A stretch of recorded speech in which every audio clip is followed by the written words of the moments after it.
उत्साह से योंग ने कहा, आखिरकार 10,000 पार कर लिया। सिस्टम तुम देखो ये मोटा पिछले 2 दिनों से मेरे लिए कैसे भागदौड़ कर रहा है। मुझे लगता है कि उसे इनाम देना बिल्कुल ठीक है। उसे 10,000 टॉप ग्रेड स्पिरिचुअल स्टोन्स देना कुछ ज्यादा नहीं है ना। क्योंकि उसने काफी टाइम से खर्च नहीं किया था, इसलिए वो इसे टेस्ट करने के लिए उत्सुक था। सिस्टम ने जवाब दिया कि इस बात को देखते हुए कि उस व्यक्ति के पास एक्सट्रीम डेथ स्वॉर्ड इंटेंट है, होस्ट का प्रस्तावित अमाउंट ठीक है। इसी पल ली ने थोड़ी सी हिचकिचाहट से कहा, भाई योंग, मैं लगभग 2 महीनों से हेवनली डाओ बैटलफील्ड में हूँ। मेरे सेक्ट के नियमों के अनुसार मुझे हेवनली फायर रेल्म वापस जाना होगा। सेक्ट के पास समय के बारे में ऐसे नियम हैं। योंग इससे थोड़ा सा हैरान था। ली ने समझाया, अगर कोई 2 महीने के बाद वापस नहीं आता तो सेक्ट मान लेता है कि वो बाहर मर गया। अलग अलग रेल्म्स के ज्यादातर सेक्ट्स में ऐसे ही नियम हैं। ये समझकर योंग ने ली को रुकने की जिद नहीं की। फिर उसने ली को 10,000 टॉप ग्रेड स्पिरिचुअल स्टोन्स दिए। तुमने इन पिछले दिनों में बहुत मेहनत की है, ये स्पिरिचुअल स्टोन्स ले लो, अगर किस्मत ने चाहा तो हम फिर मिलेंगे। इसी के साथ उसने हाथ हिलाकर अलविदा कहा। योंग की जाती हुई परछाई को देखते हुए ली ने मुट्ठी बंद कर सलाम किया। उसके चेहरे पर शुक्रिया के भाव थे। भाई योंग, आप मेरे बचाने वाले हैं जब तक हमारी राहें फिर से नहीं मिलती। साथ में समय बिताने के बाद योंग को एक इमोशनल दर्द महसूस हुआ। वो अब फिर से अकेला था। अपनी सफल खर्च करने की वजह से सिस्टम ने उसे 10,000 डेथ स्वॉर्ड इंटेंट के फ्रैगमेंट्स इनाम में दिए।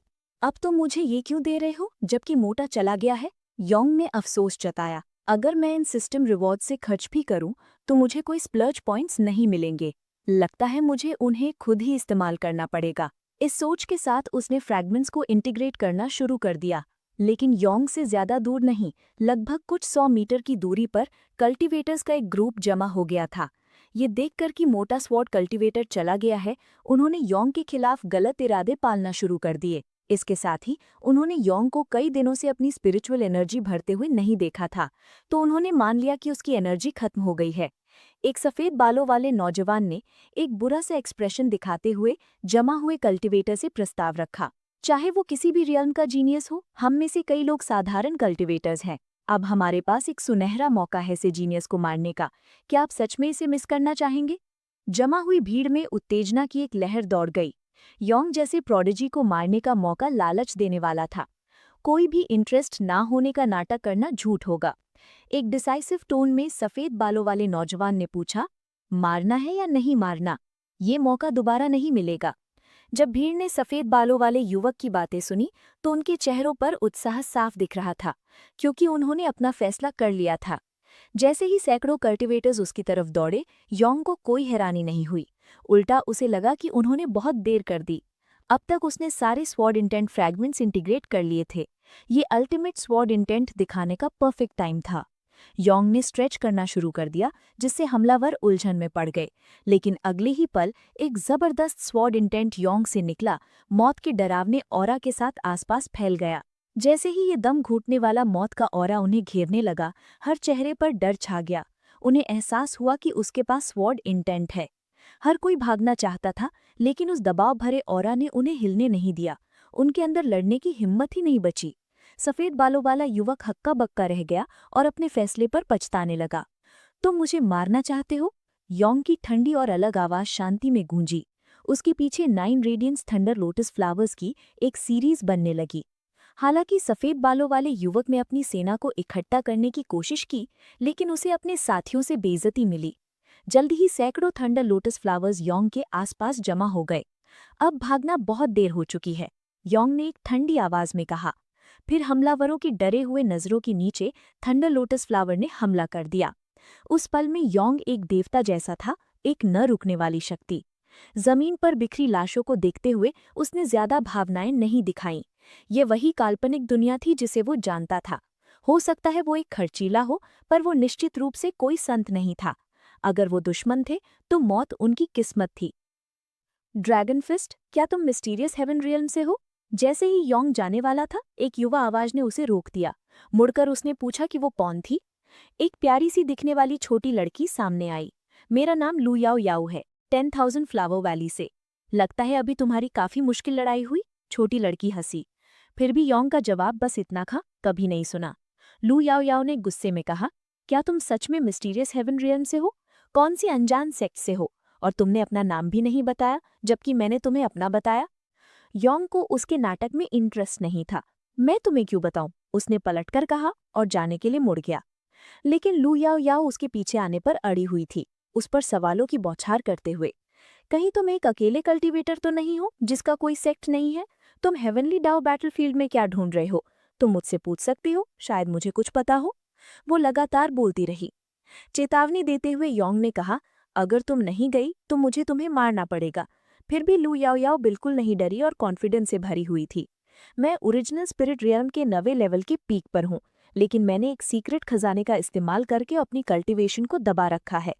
अगर तुमने मुझ पर हाथ उठाया प्यारे एवरेज भाई, तो तुम मर जाओगे। योंग उसके दावे से चौंक गया। उसने चुपके से अपने सिस्टम से पूछा, क्या ये छोटी लड़की जो कह रही है वो सच है? क्या सच में कोई ऐसा खजाना है जो हेवनली डाउ बैटलफील्ड को धोखा दे सकता है? सिस्टम ने तुरंत जवाब दिया, उसकी बात की पुष्टि करते हुए, और उस खजाने को उसके सर पर लगे पर्पल हेयरपिन के रूप में बताया। योंग की हैरानी साफ दिख रही थी। ये कितनी साल की है जो इसकी कल्टीवेशन ओरिजिनल स्पिरिट रियल्म के 9वें लेवल के पीक पर है? अपनी उम्र में ये तो मेरी मास्टर लुआचुआ जितनी स्ट्रांग है। थोड़ी देर सोचने के बाद उसने अपना परिचय दिया। मैं योंग हूँ, स्टार सोल सेक्ट से। अब जब तुम्हें पता चल गया जो तुम चाहती थी, मुझे परेशान करना बंद करो। लू याओ याओ हंसने लगी। कभी नहीं सुना, ये कैसा एवरेज सेक्ट है, पर तुम्हारा नाम अच्छा लगता है। असल में मैं तो बस तुम्हें डराने की कोशिश कर रही थी। मेरी सच में ओरिजिनल स्पिरिट रियल्म के 9वें लेवल की पीक कल्टीवेशन नहीं है। योंग परेशान हो गया। फिर से नहीं, उसने सोचा। उसकी तरफ मुड़कर उसने चैलेंज किया, अगर तुम सच बोल रही हो तो हेयरपिन फेंक दो। योंग की बात सुनकर लू याओ याओ का एक्सप्रेशन बदल गया। इसे हेयरपिन के बारे में कैसे पता चला? ये कभी गिरा नहीं, ना ही इससे कोई स्पिरिचुअल एनर्जी लीक हुई। शायद मैंने उसे कम समझा, उसने सोचा। मैंने तुम्हारे बताए स्टार सोल सेक्ट के बारे में कभी नहीं सुना, तो ये जरूर कोई छोटा मोटा सेक्ट होगा। मुझे तो तुम्हारे टैलेंट में इंटरेस्ट था, और मैं चाहती थी कि तुम स्टार एक्सट्रीम सेक्ट ज्वाइन कर लो। तुमने स्टार एक्सट्रीम सेक्ट के बारे में तो सुना होगा ना? योंग ये सुनकर रुक गया, जबकि लू याओ याओ अपनी बात रखती रही। उसने कहा कि अगर तुम स्टार एक्सट्रीम सेक्ट में आ जाते हो तो मैं गारंटी दे सकती हूँ कि तुम कोड डिसाइपल बन जाओगे। उसके अपने कुछ हिसाब किताब थे। उसके सामने खड़े आदमी के पास 4 एलिमेंट स्पिरिचुअल रूट थी। उसके अंदर एक बहुत बड़ा स्पिरिचुअल सी था, हाई समझ की शक्ति थी, और वो स्वॉर्ड हार्ट रियल में ब्रेक थ्रू करने के करीब था। भविष्य में वो हिडन ड्रैगन लिस्ट के टॉप 3 में भी आ सकता था। उसका मानना था कि वो इतना कीमती टैलेंट था कि उसे जाने नहीं दिया जा सकता। योंग ने कुछ बातें जोड़ते हुए अचानक पूछा, क्या तुम लुआचुआ को जानती हो? इस पर लू याओ याओ हैरान रह गई। तुम मेरी बहन को जानती हो? इसी बीच दूर स्टार सोल सेक्ट में लुआचुआ को छींक आई। मुझे क्यों लग रहा है जैसे आज कोई मेरे बारे में बात कर रहा है? दोनों योंग और लू याओ याओ इस अचानक खुलासे से चौंक गए और परेशान हो गए। ओ भगवान, योंग के मुंह से निकला, अगर लुआचुआ मेरी मास्टर है तो इसका मतलब ये नहीं कि तुम मेरी जूनियर मास्टर हो। तुम मेरी बहन की डिसाइपल हो। तो स्टार सोल सेक्ट मेरी बहन द्वारा बनाया गया एक सेक्ट है? सिर्फ योंग ही नहीं, बल्कि लू याओ याओ भी हक्की बक्की रह गई। 10 मिनट बाद जब योंग ने सिचुएशन समझाई, लू याओ याओ एक बार फिर हैरान रह गई। कोई मेरी बहन का पर्सनल कोड डिसाइपल और साथ ही साथ स्टार एक्सट्रीम सेक्ट का कोड डिसाइपल और ऑनररी एल्डर कैसे हो सकता है? मैं तुम्हें जूनियर कहूं या एल्डर योंग? योंग ने शरारत से हंसकर कहा, चलो हम अपने अपने टर्म्स पर रहते हैं। मैं तुम्हें जूनियर मास्टर कहूंगा और तुम एल्डर कहो। मैं नहीं चाहती, लू याओ याओ ने प्रतिरोध किया। उसके प्रतिरोध को नजरअंदाज करते हुए योंग ने बदमाशी से आगे बढ़कर कहा, जूनियर मास्टर मुझे अपने गाल चुटकी भरने दो। उसकी आंखों में गुस्सा देखकर योंग काफी संतुष्ट महसूस कर रहा था। वो सोचने लगा कि अपनी जूनियर मास्टर को उनकी पहली मुलाकात पर क्या गिफ्ट दे। स्पिरिचुअल स्टोन्स देना बहुत आम लग रहा था।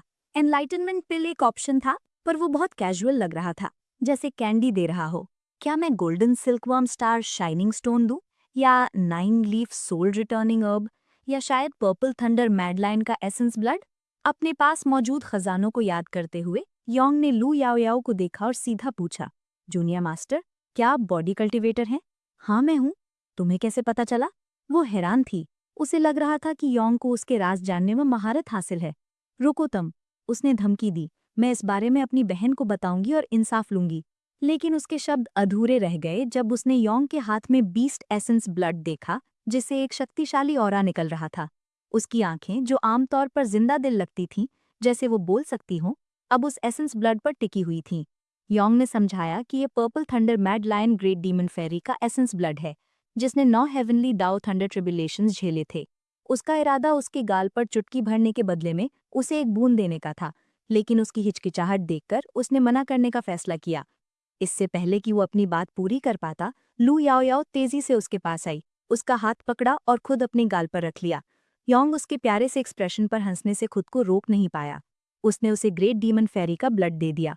फिर वो फिर से सोचने लगा, अगर उसकी जूनियर मास्टर एक बॉडी कल्टिवेटर है तो क्या वो एक रिफाइनिंग मास्टर भी हो सकती है। ये अजीब सी जूनियर मास्टर एक मुसीबत बन सकती है। अगर उसने इसे अभी ठीक से हैंडल नहीं किया तो भविष्य में वो बड़ी मुसीबत में पड़ सकता है।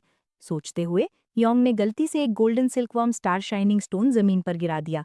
जैसा कि उसने सोचा था, इस हरकत ने लू याओ याओ का ध्यान खींच लिया। उसकी हैरानी साफ थी जब उसने स्टार शाइनिंग स्टोन देखा। उसकी जानकारी को समझते हुए योंग ने पूछा, जूनियर मास्टर, क्या आप इसे पहचानती हैं? उसने जल्दी से सर हिलाकर हाँ कहा। एक मौका देखते हुए योंग ने छेड़ते हुए पूछा, क्या तुम्हें ये चाहिए? लू याओ याओ का सर तेजी से ऊपर नीचे हिलने लगा, जिससे उसकी गहरी रुचि साफ दिख रही थी। लेकिन एक मजाकिया अंदाज में योंग ने तेजी से स्टार शाइनिंग स्टोन को अपने सिस्टम स्पेस में वापस रख लिया और बदमाशी से मुस्कुराते हुए कहा, मैं तुम्हें नहीं दे रहा। हल्के गुस्से में वो उसकी छाती पर मारने लगी, लेकिन योंग एक जरूरी बात भूल गया था। ये छोटी लड़की एक बॉडी कल्टिवेटर थी। वो खेल खेल में मारे गए घूंसे जल्द ही उसे खून की उल्टी करवाने लगे। वो ऐसा लग रहा था जैसे उसने जीने की इच्छा ही खो दी हो।